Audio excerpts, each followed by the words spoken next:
नमस्कार विद्यार्थी मित्रांनो, तुम्ही पाहताय एज्युकेशन सर्च यूट्यूब चॅनल। विद्यार्थी मित्रांनो, तुम्ही पाहताय education search YouTube channel. SSC म्हणजेच इयत्ता 10वी विषय भूगोलाच्या प्रश्नपत्रिकेतील प्रश्न क्रमांक 4 4अ आणि 4आ हे दोन्ही प्रश्न एकूण 4 गुणांचे आहेत। 4 गुणांचे एकूण 8 गुणांचे प्रश्न आहेत।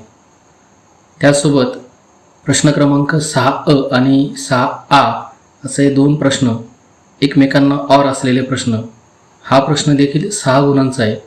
अ किंवा आ आपण यापैकी सोडवू शकतो।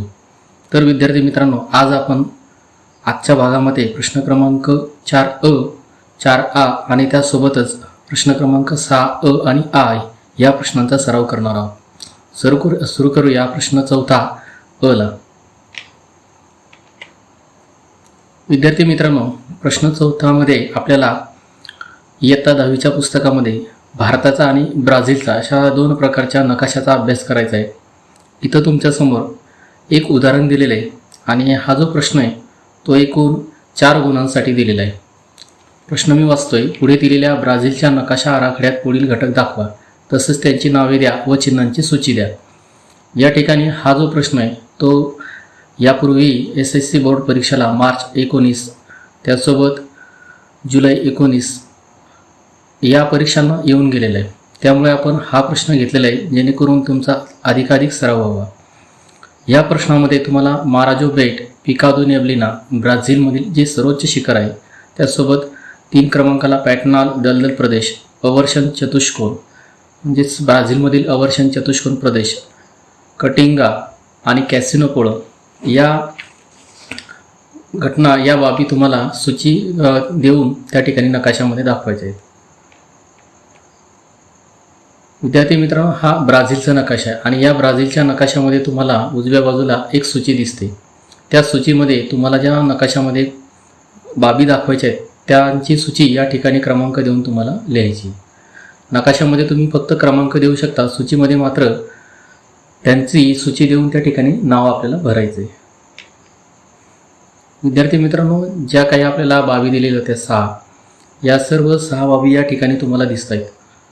ब्राझीलच्या नकाशामध्ये इथे तुम्हाला पिकादो नेब्लिना हे ज्या ठिकाणी दिले क्रमांक 2ला, त्या ठिकाणी ते भरून दाखवलेले। त्यासोबत 3ऱ्या क्रमांकाला पॅटर्नल दलदल प्रदेश हा सुद्धा या ठिकाणी भरून दाखवलेला आहे। त्यानंतर 4थ्या क्रमांकाला अवर्शन चतुष्कोन हा या ठिकाणी भरून दाखवलेला आहे। उजव्या बाजूला तुम्हाला सूची दिसते। या सूचीमध्ये अवर्शन चतुष्कोन सोबत चिन्ह जे आहेत ते सुद्धा तुम्हाला दिसत आहेत। त्यानंतर 5व्या क्रमांकाला कटिंगा हे सुद्धा त्या ठिकाणी भरून दाखवलेले। इथं तुम्हाला क्रमांक देऊन त्या ठिकाणी पुढे नाव दिलेले, सूचीमध्ये जे काही चिन्ह दिले ते चिन्ह तुम्हाला त्या ठिकाणी दाखवलेले दिसतात। त्यानंतर जे शेवटचं आहे कॅसिनो पोळो हे सुद्धा या ठिकाणी तुम्हाला दाखवलेले। विद्यार्थी मित्रांनो, या नकाशामध्ये ज्या काही आपल्याला बाबी भरायच्या आहेत त्या भरताना एक गोष्ट लक्षात ठेवा की सूचीमध्ये लिहिल्यानंतर त्या ठिकाणी तुम्ही जी काही चिन्ह दिली ती चिन्ह तुम्हाला नकाशामध्ये द्यायची आहेत। नकाशामध्ये क्रमांक दिले तर अधिक योग्य होईल आणि या पद्धतीने हा ब्राझीलचा नकाशा आणि त्यामध्ये तुम्हाला ज्या काही बाबी दाखवायच्या आहेत त्या तुम्ही दाखवू शकता। अशा पद्धतीने हा नकाशा भरला तर तुम्हाला योग्य ते त्या ठिकाणी 4 पैकी 4 गुण मिळतील। त्यानंतर प्रश्न 4आ बघा। या प्रश्नामध्ये सुद्धा हा प्रश्न 4 गुणांचा आहे। पाठीमागच्या भागामध्ये प्रश्न 4अ मध्ये तुम्हाला ब्राझीलचा नकाशा दिला आहे, तर आ मध्ये तुम्हाला भारताचा नकाशा दिलेला आहे, त्यासोबत काही माहिती सुद्धा दिलेली आहे। आता या नकाशामध्ये हा भारताचा नकाशा आहे, राष्ट्रीय महामार्ग व प्रमुख बंदरे अशा शीर्षकाचा हा नकाशा आहे आणि या शीर्षकाखाली तुम्हाला रस्ते व इतर माहिती तुम्हाला दिसते। वरील नकाशा काय दर्शवितो हा पहिला प्रश्न आहे। तर इथं मी 1 क्रमांक देऊन त्याचं उत्तर, तुम्हाला प्रश्नाचं उत्तर लिहिताना परीक्षेमध्ये या प्रश्नाच्या खाली उत्तर लिहायचे, परंतु मी इथं तुम्हाला क्रमांक देऊन दाखवलेले राष्ट्रीय महामार्ग व प्रमुख बंदरे या नकाशामध्ये तुम्हाला दाखवलेत। 2ऱ्या क्रमांकाला प्रश्न विचारला आहे, उत्तर दक्षिण महामार्ग कोणत्या 2 शहरांना जोडला आहे? उत्तर दक्षिण महामार्ग हा त्या ठिकाणी जम्मू काश्मीर ते कन्याकुमारी या ठिकाणी जोडलेला दिसून येतो। त्यानंतर 3ऱ्या क्रमांकाला पूर्व किनाऱ्यावर प्रमुख 2 बंदरांची नावे इथे तुम्हाला नकाशामध्ये दिसतात। विशाखापट्टणम आणि कोलकाता. प्रश्न 4, भारताच्या पश्चिम किनारपट्टीवरील सर्वात दक्षिणेकडील बंदर कोणते? तर या ठिकाणी तुम्हाला कोची हे बंदर दिसते दक्षिणेकडे. त्यानंतर महाराष्ट्र राज्यातील प्रमुख बंदर मुंबई हे आहे. तर विद्यार्थी मित्रांनो, इथे एकूण 5 प्रश्न विचारले, त्यापैकी 4 प्रश्नांची योग्य उत्तरं लिहिणे अपेक्षित आहे. 5च्या 5 लिहिले तरी त्यातील जी 4 बरोबर आहेत त्यांचे गुण तुम्हाला मिळतील. तर अशा पद्धतीने हा प्रश्न क्रमांक 4 अ आणि प्रश्न क्रमांक 4 आ हे दोन्ही प्रश्न 4-4 गुणांचे एकूण 8 गुणांचा तुमचा इथं सराव होईल. त्यानंतर पुढील प्रश्न पहा. प्रश्न क्रमांक 6 हा प्रश्न देखील 6 गुणांचा आहे. इथे तुम्हाला स्तंभालेख काढा किंवा दिलेल्या माहितीच्या आधारे प्रश्नांची उत्तरे लिहा, अशा प्रकारचे प्रश्न येतील. आता तुमच्या समोर असलेला जो प्रश्न आहे, पुढे दिलेल्या सांख्यिकीय माहितीच्या आधारे साधा स्तंभालेख काढा व पुढील प्रश्नांची उत्तरे लिहा. हा प्रश्न मार्च 2019ला येऊन गेलेला आहे. याआधी नागरीकरणाचा कल 1961 ते 2011 या वर्षाच्या कालावधीमधील हा नागरीकरणाचा कल आहे आणि तो कल टक्केवारीमध्ये या ठिकाणी दाखवला आहे. इथे एक टक्केवारीमध्ये दाखवताना मात्र अपूर्णांकात तुम्हाला काही दिसणार आहे. त्या ठिकाणी 18.2, 23.3, 25.7, 27.8 आणि 31.2 त्या ठिकाणी बाण तुम्हाला दाखवलेला दिसतोय. तो एवढ्यासाठी आहे की हे जे काही अपूर्णांक दिले ते पूर्णांक करून घेतले तर आपल्याला हा साधा स्तंभालेख काढताना अधिक सोयीचा आणि सोपं होईल. म्हणजे 18.2 जे आहे ते 18च राहील, 23.3 23च राहील, तर 25.7 हे 26 होईल. म्हणजे 0.5च्या पुढे गेल्यानंतर पुढील संख्या आपण त्या ठिकाणी लिहायची. म्हणजे 27.8चं या ठिकाणी 28 होईल, तर 31.2 0.5च्या खाली असल्यामुळे ते 31च राहील. त्यामुळे आपण अशा पद्धतीने पूर्णांक करून घेतले तर हा स्तंभालेख काढताना अधिक सोपं होईल. आता हा स्तंभालेख काढताना काय करायचं आहे, सुरुवातीला एक्स अक्ष मी तुम्हाला या ठिकाणी काढून दाखवला आहे खाली. त्यानंतर एक्स अक्षाला जोडून उभा वाय अक्ष म्हणजे य आणि क्ष अक्ष असं जे मराठीत आपण लिहू शकतो किंवा इंग्रजीत या ठिकाणी लिहू शकतो. ज्या दोन्ही ठिकाणी हे जोडले जातात तिथं हा आरंभबिंदू 0 आहे. त्यानंतर वाय अक्षावरती आपल्याला बरोबर 1 सेंटीमीटरला चिन्ह त्या ठिकाणी द्यायचे की जेणेकरून आपल्याला माहिती दाखवता येईल.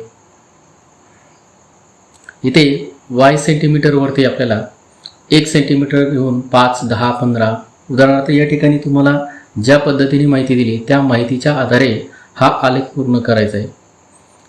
म्हणजे नागरीकरणाचा जो कल आहे तो त्या ठिकाणी तुम्हाला टक्केवारीत दिलेला आहे.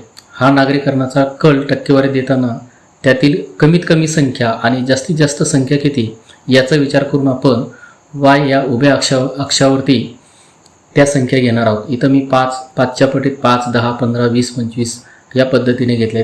तुम्ही वेगळ्या पद्धतीने घेऊ शकता किंवा या पद्धतीने घेऊ शकता. त्यानंतर एक्स अक्षावरती वर्ष घेतली आहेत. म्हणजे सुरुवातीला 1961 आहे, त्यानंतर 71, 81, 1991, 2001 आणि 2011 या वर्षांचा उल्लेख त्या ठिकाणी केलेला तुम्हाला दिसून येतो एक्स अक्षावरती. त्यानंतर पुढील भागात आपल्याला आलेख या ठिकाणी काढायचा आहे. या आलेखामधील सर्व नोंदी आधी पूर्ण करून घ्या. वाय अक्षावरती आपण काय दाखवलं आहे, 1 सेंटीमीटरला किती अंतर घेतलं आहे, 5% इतकं अंतर घेतलं आहे तेही त्या ठिकाणी दाखवा. त्यानंतर आलेखामधले ज्या नोंदी आहेत त्या नोंदी या ठिकाणी नागरीकरणाचा जो कल आहे 1961 तो त्या ठिकाणी दाखवला आहे, 71 मधला दाखवला आहे, 81 मधला दाखवला आहे, 91, 2001 आणि 11 या सगळ्या वर्षातील नागरीकरणाचा कल टक्केवारीत दाखवून स्तंभालेख काढलेला आहे. हा स्तंभालेख अधिक आकर्षक दिसावा यासाठी मध्ये पेन्सिलने ते गिरवलेलं तुम्हाला दिसून येईल. त्यानंतर यातील जे शीर्षक आहे तेही वरती या ठिकाणी दिले, भारत नागरीकरणाचा कल टक्केवारीत, ते तुम्हाला वरती दिसेल. यानंतर हा आलेख पूर्ण झाला आहे. या आलेखामध्ये एक्स आणि वाय अक्षावरच्या सगळ्या घटना व्यवस्थित जर दाखवल्या तर तुम्हाला पूर्ण 1 गुण मिळेल. त्यानंतर याच आलेखावरती आधारित असे 3 प्रश्न विचारले जातात. म्हणजेच आलेख हा 3 गुणांसाठी तर त्यावर आधारित असणारे प्रश्न हे 3 गुणांसाठी असतात. वरील आकडेवारीत वर्षांतर किती आहे, वर्षांतर याचा अर्थ असा की 2 वर्षातील अंतर किती, तर ते 10 वर्षाचं आहे. उदाहरणार्थ 1961 ते 71 या 2 कालावधीमध्ये 10 वर्षाचं अंतर आहे. त्यानंतर दुसरा प्रश्न आहे, कोणत्या दशकात नागरीकरणाचा कल सर्वात कमी दिसतो, तो कल आहे 1961 ते 71 मध्ये. त्यानंतर पुढे कोणत्या दशकात नागरीकरणाचा कल सर्वात जास्त आहे, 1971 ते 1981. पुढील भाग बघूया. या ठिकाणी तुम्हाला पुढील सांख्यिकीय माहितीच्या आधारे बहुरेषालेख तयार करायचे आहे. आता या भागामध्ये तुम्हाला रेषालेख आणि बहुरेषालेख या दोन्ही गोष्टी या ठिकाणी समजणार आहेत. दिलेली माहिती पहा. या ठिकाणी वर्ष दिलं आहे 1970, 80, 1990, 2000, 2010 आणि 2016 अशी 6 वर्ष दिले. त्यानंतर पुढे भारत आणि ब्राझील यांचा स्थूल अंतर्देशीय उत्पादनातील व्यापाराचा हिस्सा टक्केवारीमध्ये दाखवलेला आहे. त्यानंतर त्याखाली 3 प्रश्न विचारलेले आहेत.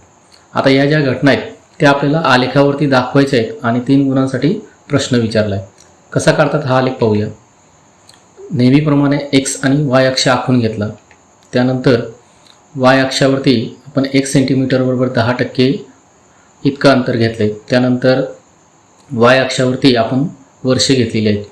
या ठिकाणी ज्या ठिकाणी मला नागरीकरणाचा कल किंवा इतर काही घटना दाखवायच्या असतील त्या ठिकाणी मी ते डॉट दाखवून घेतलेले आहेत. भारत आणि ब्राझील यांच्या दरम्यानच्या तुलना मला दाखवायच्या आहेत. ते डॉट मी त्या ठिकाणी वर्षावरती दाखवलेले आहेत.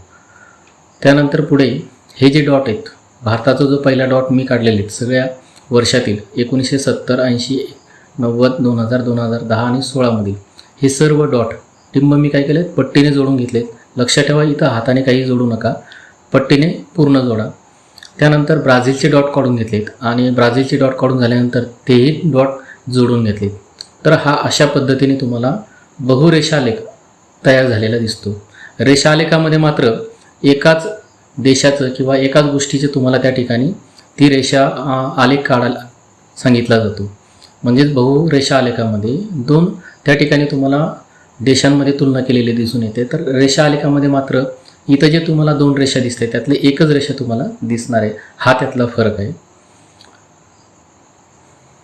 इथं स्थूल उत्पादनात व्यापाराचा हिस्सा तुम्हाला वाय अक्षावरती दिसतो, तर वर्ष ही एक्स अक्षावरती दिसत आहेत. यानंतर पुढे तुम्हाला 3 प्रश्न याच आलेखावरती विचारलेले आहेत. कोणत्या देशाचा स्थूल अंतर्देशीय व्यापारातील हिस्सा जास्त आहे, तर तो भारत देशातील. 2016 भारताच्या स्थूल अंतर्देशीय उत्पादनात व्यापाराचा किती हिस्सा होता. त्यानंतर 1980 ब्राझीलच्या स्थूल अंतर्देशीय उत्पादनात व्यापाराचा हिस्सा किती होता. याही घटना तुम्हाला या ठिकाणी दिसून येतील. तर विद्यार्थी मित्रांनो, अशा पद्धतीने हा आलेखाचा प्रश्न सोडवायचा आहे. प्रश्न 6 मध्ये या ठिकाणी हा प्रश्न 6 गुणांसाठी आणि या 6 गुणांच्या प्रश्नामध्ये तुम्हाला यापुढे दिसेल की इथं एक रेषालेख आहे. म्हणजे पाठीमागे जो आपण बहुरेषालेख बघितला याच्या उलट इथं रेषालेख दिसतोय तुम्हाला, जी एकच रेषा दिसते आणि त्यावर आधारित एकूण 6 प्रश्न आहेत. तो प्रश्न सोडवला नाही तर आपण हाही प्रश्न सोडवू शकतो. इथेही 6 प्रश्नांची उत्तरे आहेत. 6च्या 6 प्रश्नांची उत्तरं दिली तर 6 गुण मिळतील. अशा पद्धतीने हे प्रश्न आणि त्या प्रश्नांची उत्तरं मी त्या ठिकाणी दिलेली ती तुम्ही वाचून घेऊ शकता. अजून सरावासाठी मनोऱ्याचा एक प्रश्न दिलेला आहे. इथं लोकसंख्येची टक्केवारी, भारत, वय आणि लिंग मनोरा दिलेला आहे. बहुतेक वेळा हा प्रश्न विचारला जातो. त्याही मनोऱ्याचे प्रश्न एकूण 6 प्रश्न दिले आणि त्या 6ही प्रश्नांची उत्तर त्यांच्यासमोर तुम्हाला दिसत आहेत. तर विद्यार्थी मित्रांनो, आजच्या या भागामध्ये आपण साधा स्तंभालेख असेल, रेषालेख असेल, बहुरेषालेख असेल किंवा भारत, वय आणि लिंग मनोरा असेल, म्हणजे मनोऱ्याचा अभ्यास असेल, या सगळ्या गोष्टींचा आज आपण अभ्यास या ठिकाणी केला. तुम्हाला व्हिडिओ आवडला असल्यास लाईक करा, शेअर करा आणि सबस्क्राईब करा. थँक्यू.